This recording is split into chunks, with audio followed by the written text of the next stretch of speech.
They don't want what we know out there. How a person can go from really almost nothing to becoming a millionaire by owning rental properties. He would always buy these flip houses, and I just remember thinking, this guy is crazy.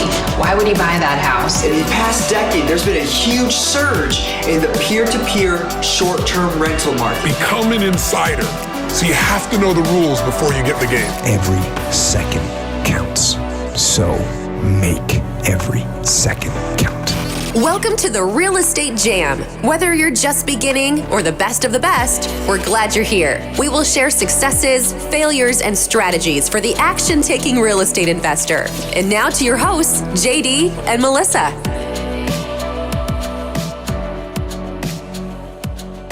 Hi guys, welcome to the Real Estate Jam podcast. I'm JD without my wonderful co-host Melissa, but we found an acceptable sub for this episode. So Josh, man, thanks for helping me out in a pinch. Yeah, thanks for having me. Sorry to go after such low-hanging fruit. Yeah, I know it's rough, but we may have the lower end host or co-host, probably the host too, but we do have a high-end, high-value guest today.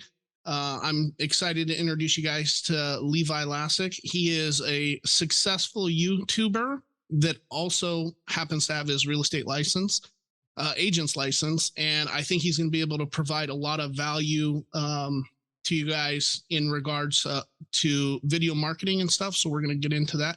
Levi, thank you so much for coming on our show today. I know we had some rescheduling issues come up, but I'm glad we were able to get together finally. Yeah, thanks, JD. Thanks for having me. Awesome.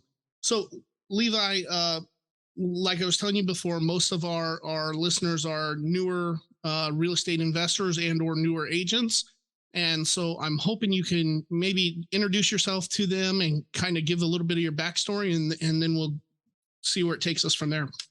Oh, wow. Well, thanks. Thanks for having me again. But there's a lot of backstory, actually. So, but I'll give you the condensed version, which is I had a financial services business for just over 5 years that was doing extremely well. But I worked with all the teachers on retirement planning, but also worked with them at the schools, actually on campuses. And whenever COVID shut all of the schools down in 2020 of April, my business closed down at that point. And so it was, nobody was really interested in investing. Everybody was thinking about stopping their investments or even withdrawing. And plus, meeting people face to face, it was a part of the business. And so over the summer of 2020, I just asked myself, well, how do I start over without starting over? How am I going to pivot? How am I going to transition into another industry if I wanted to move out of it? And actually, I was really in a position to where I was ready for a change anyways. I wasn't going to foresee it like that, but I was comfortable with what I was doing. But at the same time, I was looking for a little bit of a change, but not to be a real estate agent, actually. So I looked at every single way to not be a real estate agent. I've got a really good friend, Michael Reese, who has been trying to get me into real estate for 20 years. He got his license in 2002, and we sold gym memberships together at Valley Total Fitness before he got into real estate. And so he always wanted me to get into real estate. And I was like, I'm not really interested in being an agent. It just didn't appeal to me. Nothing wrong with agents. I'm not trying, no need to offend anybody. No agents were harmed in the making of this podcast, right? So, but I just never really had a desire. And so here he comes back to me 20 years later. I mean, he tried to recruit me all through the last 20 years, but I just respectfully declined. And here he was. He's like, hey, dude, now's the best time ever to get into real estate, and you got to think about it. And so I said, well, if I do that, how do I attract business? Because that's exactly what I was thinking about. I was like, look, I love the movie The Boiler Room, but I just was not interested in making phone calls all day. That wasn't glorious to me anymore. We actually did that at Valley Total Fitness. We would literally make phone calls for 10 hours a day. And so, and I was actually thinking, how do I compete with agents in Dallas, especially as competitive as Dallas is? And you got brokers and brands that have been here for 10, 15, 20, 30 years, and their agent, every dog in their agent is a real estate agent. And I open up my local neighborhood magazine, and there's 150 different agents in that magazine. And so I was just thinking, how am I going to compete with anybody? How am I actually going to make a dent? How am I going to be, known? And also, this was still at the time when COVID was a little unsure. So going out and shaking hands and kissing babies was not really a popular thing to do at the time either. We were still, even though Texas was pretty free, the mask thing lasted with us for about a month and then we got rid of it. But still, different. It was just all these different factors. So I just stopped, paused, evaluated, and thought, okay, I got to ask myself different questions. First of all, how do I attract business? How am I going to make that work? And also, how do I not compete with every other real estate agent in Dallas? And is there a gap in the market? Is there somewhere that has not really been focused on? And so I knew I would attract business through social media. That was the first thing. I was like, all right, well, I'm not going to become the best postcard marketer. Plus, I didn't want to spend a ton of money on trying to brand myself through print and mailers and everything else. So I was like, all right, social media, barrier of, least barrier of resistance to get in, right? Cost extremely low, if any.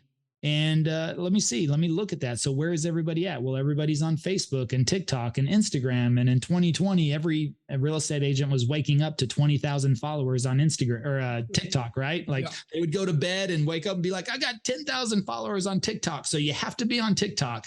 And then I'd be like, okay, well, how much business are you doing? And they're like, well, I get a lot of likes, so I was like, all right, well, I was like, okay, well, let me look at that. And I looked at Facebook, Instagram, TikTok, and they just didn't really fit well with my personality. And I was just like, I don't know if those are the platforms for me. So YouTube was really the last choice. But whenever I started to dig into YouTube a little bit, I realized it's a search engine and not a social media platform. And so from there, I was like, all right, and once I found out that people are searching for information, and they're proactive, and it's the second largest search engine, and just all these components lined up for me. And I thought, okay, well, if I could make content about Dallas, because the other thing about Instagram, TikTok, what I saw in there was that there's a lot of agents, talking about all their knowledge and their experience and their years in the real estate industry. And I had none of that. I didn't sell 50 homes and I didn't sell 100 homes, and I hadn't been through a nightmare client and I hadn't been through the title process. And so I was like, well, how am I going to educate people on that stuff? So, as I dug into YouTube, I found a different path, which was it's a search engine and people are looking on YouTube for information about suburbs and neighborhoods. And what I realized was that you're capturing people in the research phase before they've ever even decided to hire a real estate agent. And so if you can capture them in that moment and provide value, which the other part was, if I could make content about Dallas, which is what people are searching every single day, nobody's searching Levi Lascsak, the real estate agent. So if I made the channel about me and everything else, who's going to find that? But people are searching Dallas, Texas every single day. And I know Dallas. I've been in Dallas for 20 plus years. I can talk about the neighborhoods. I can talk about my experiences, what I like, what I don't like. And so I found a different path there. And then on top of it, there's like 3, maybe 4 agents that even had a presence. You think about all the thousands and thousands of agents in Dallas, and there was only about 4 of them that actually were even staying consistent on making some YouTube videos. And I thought I could do better. I was like, well, I just looked at what they're doing and I'm like, okay, I could outwork them. I could out-publish them. I could make different content and I could go about a different way. And so that's where I saw the gap was on YouTube in Dallas. And I still believe there's a huge gap in the market there in general. Yeah, absolutely. I think one of the key things that I took away when you were speaking at the Build conference that I hadn't really thought about before was, and you just kind of glanced over it, but I think it's a huge part for real estate investors and agents. Everybody that we follow to be a good agent or that we follow to learn more about real estate investing, we are that key demographic. What you did was you instead of, and I know you do some training and stuff like that where you do focus on us as the key demographic, but you were able to find a way to target the actual people that you were looking to sell houses to or buy houses from. And I think a lot of agents, especially the ones on TikTok, they don't realize that the content that they're creating is geared towards other agents or investors, and it's not really geared towards the consumer. Because if you're only selling in Dallas, but you got 50,000 followers across the US, how many of those followers are doing business with you? You know, maybe a handful, but really the answer is zero. And you found a way to capture those people who are going to do business with you. I think that was genius. It was like a light bulb that went off for me and taught me and Josh that the focus of where we're creating our content and how we're presenting it, it shouldn't be to attract people like us. It should be to attract the people who are searching for that information and target them. I thought that was a huge piece of information that we got from you. Yeah, and those are interruption platforms. So if you recall in the speech, which by the way, if anybody hasn't seen that, they could go to our YouTube channel, Passive Prospecting YouTube channel, and check out the speech. It's posted on there. But you know, we talked about interruption versus intention-based marketing.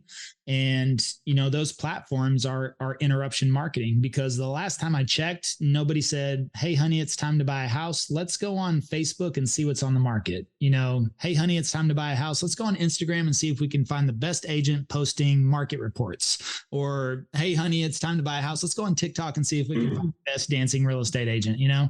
So I don't think people think like that. So they're not going to those platforms to find real estate. Now, are real estate agents successful from those platforms? Yes, but you know, they're interruption platforms. So somebody may come across your content and like you and maybe eventually follow you, but they still could not be in the market for maybe 12, 18, 24, 36 months. You know, so that, and then they could come across 80 other real estate agents in the time frame that they do get in the market maybe 12 or 18 months later. Where on YouTube, it's intentional marketing, because people are going to YouTube to specifically search for real estate, to specifically search about information about areas, neighborhoods, suburbs, and then they're in the process. They're in the research process because they're about to be in the buying process. And if you remember the stat I shared, which our average contact under contract is 47 days.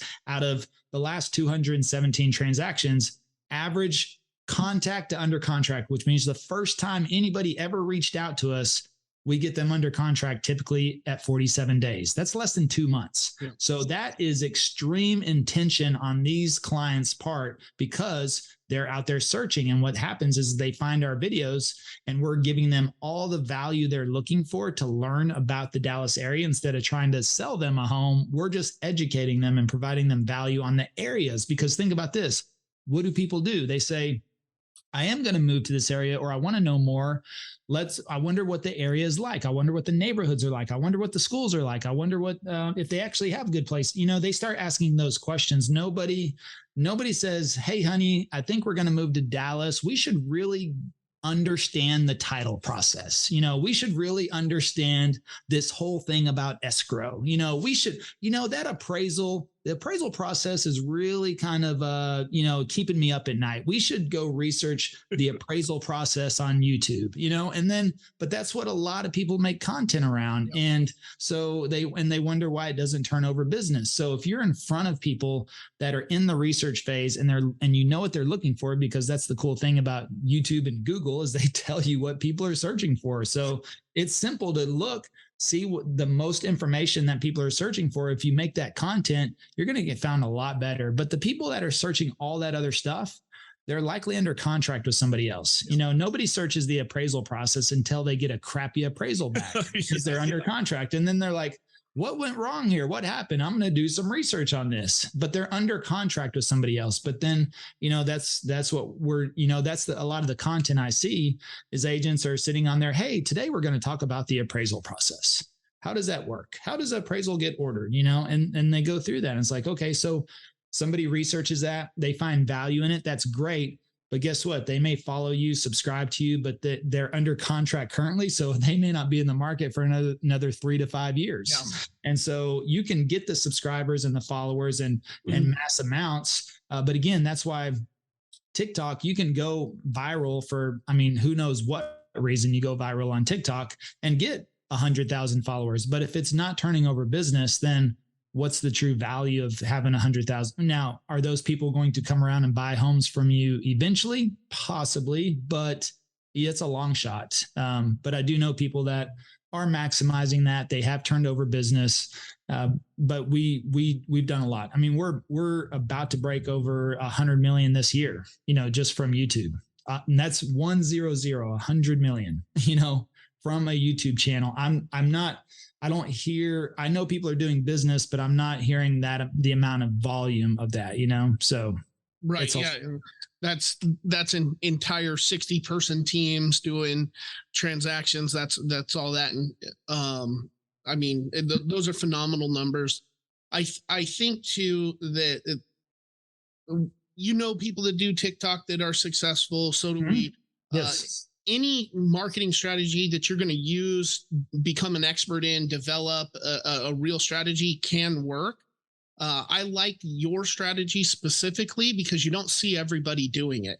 If you look around your market, if you Google your town and what's the school system like, and then look at the first couple YouTube videos, if you don't see a real estate agent out there interviewing every principal from every school, once a week, there's room for you to come in and use that. If you're an investor and you're looking to find buyers or even find sellers that are looking to sell their property for a discount, there's a way to kind of transform your strategy for homeowners or potential homeowners into sellers. It's a super ingenious strategy. How often are you posting? How consistent are you? Do you go and plan out an entire year's worth of content and then go and do it? What does the actual process of creating your content look like?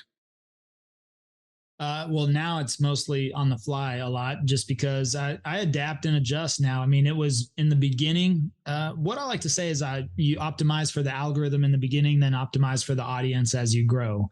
And, in the beginning, you don't have an audience. So if you create search-based content, it's going to be easier for people to find you first. Now, as you develop an audience and you get to know them and answer comments and sell them homes and talk to them on the phone, you start to understand them a lot better. And then you can make content for the audience because you start to get a feel and an understanding of what's going to best serve them. So for me, now it's a lot of more feeling and versus search-based, although I know it's being searched and that's easy if I just want to make one of those videos.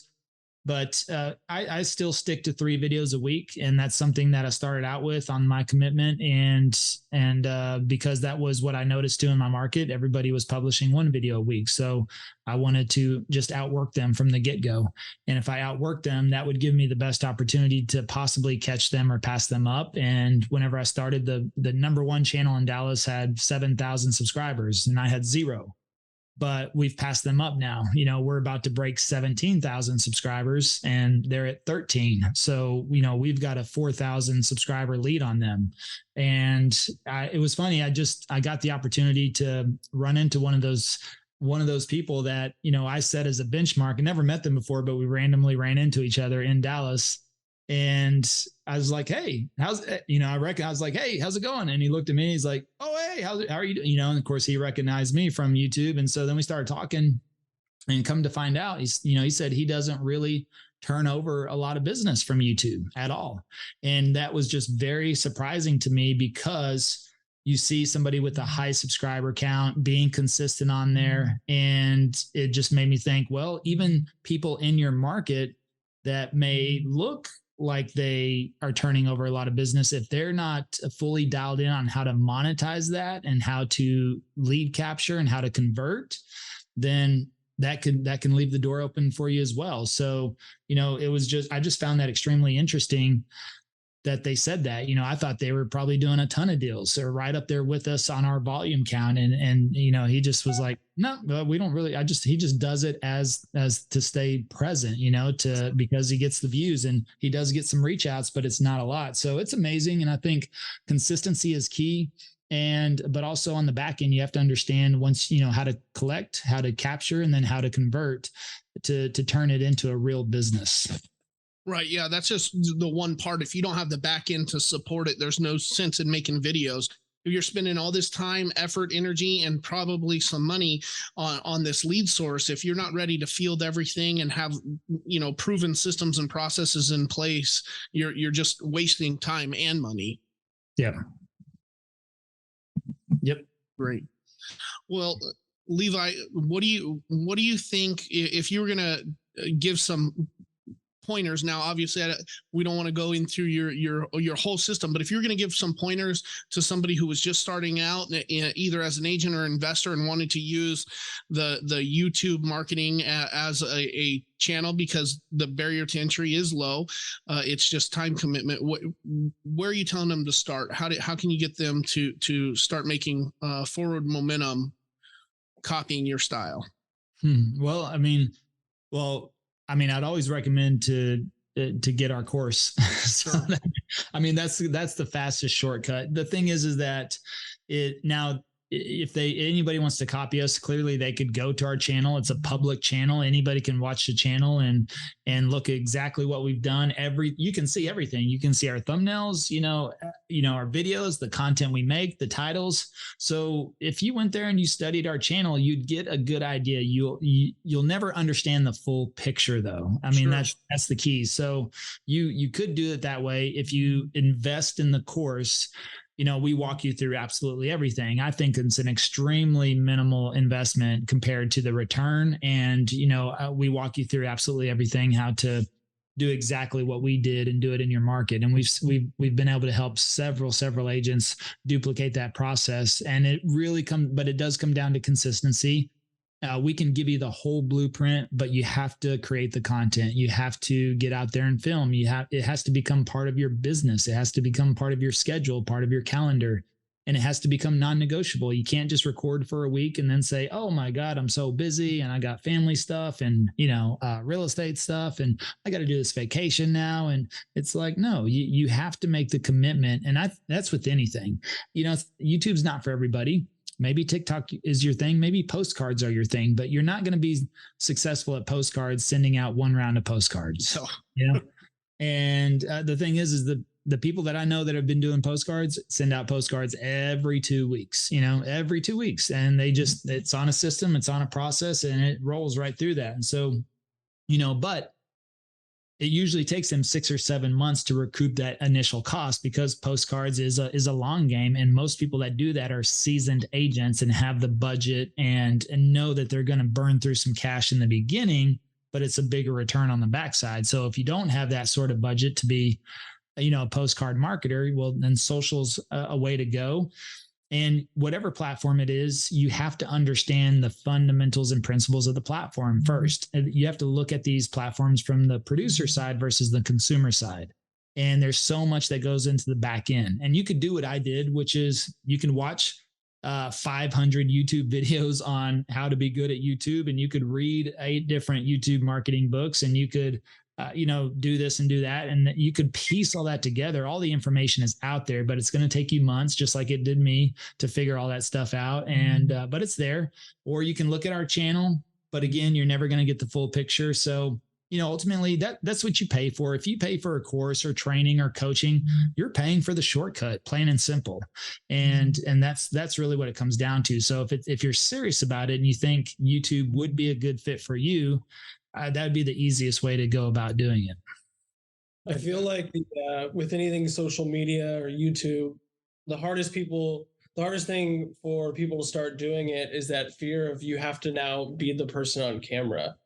Did you have any kind of nerves when you were first starting out, or some self-limiting beliefs that you had to overcome when you first got started about, man, my face is what we're marketing pretty much on YouTube, besides the content? But I feel like that's what stops a lot of people, even from any sort of social media marketing.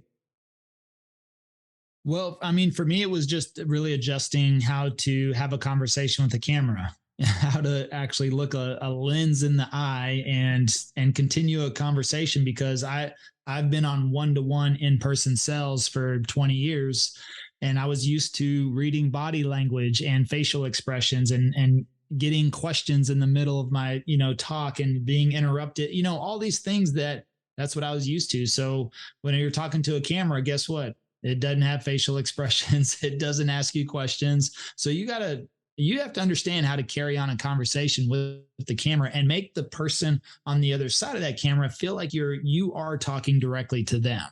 So that takes, I think, a little getting used to in practice. And I wasn't like nervous. It was just because it was just me and the camera. So it was just like, all right, how do I do this? But that's the thing, is that all video is communication and sales at scale.